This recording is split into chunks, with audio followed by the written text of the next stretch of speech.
Good morning, I'm Mai Rodriguez with the news this hour.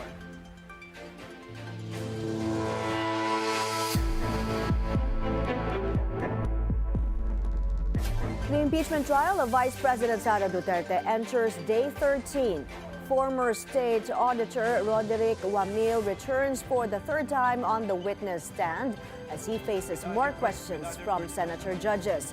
After Wamil's testimony, the prosecution is expected to call State Auditor Cignal del Campo as its next witness for Article 1 on the alleged misuse of 612.5 million pesos in confidential funds. She is expected to authenticate documents and certify records.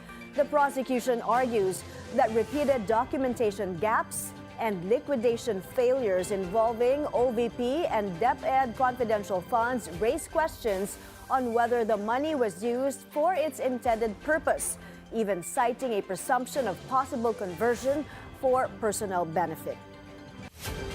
Philippine headline inflation slightly eased to 6.2% in July, down from 6.4% in June. The Department of Economy, Planning and Development, or DepDev, attributes the slowdown to lower transport costs, falling fuel prices, and improving supply conditions. Meanwhile, rice inflation remains elevated, rising to 17.1% in July from 15% in June. On BNC's Business 360, economist and former NEDA chief Winnie Monsod says high rice prices remain a major concern for poor Filipino households. It's really good that the price inflation is slow, general, all overall. But the point is that as far as the Filipino poor are concerned, their concerns are on rice prices, because that's the main factor in the Filipino budget for the poor, and that has not got down. We'll look at the price. In world news, an immigrant has died while under ICE custody, and his family raises accusations of medical negligence. The family of Edwin Lopez Cornejo, who's from El Salvador, is calling for an independent investigation into his death. He had epilepsy, high blood pressure, he had diabetes, and they refused to give him his medication, and they brushed it off as complaining. And a boy took her up without a father. He didn't, and they didn't even let him see me one last time before he died.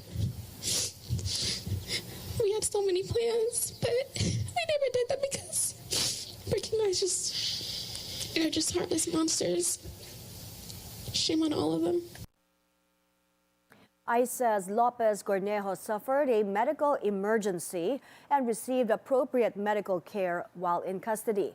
His death has renewed scrutiny of medical care inside immigration detention facilities.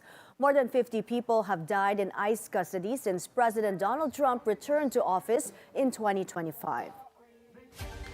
Meanwhile, the Trump administration is drafting a ban on imports of new Chinese-made data center components as Washington steps up its efforts.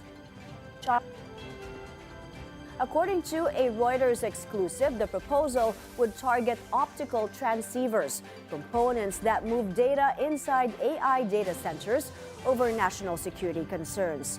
U.S. officials fear the devices could be used to steal data, install malware, or disrupt data center operations. The proposed restriction could hurt major Chinese suppliers while giving U.S. manufacturers a competitive boost. China, meanwhile, says it will take all necessary measures if the move causes material harm to its interests. And that's the news this hour. I'm Mai Rodriguez. The next update comes your way at 11:50. Stay tuned to the Billionaire News Channel.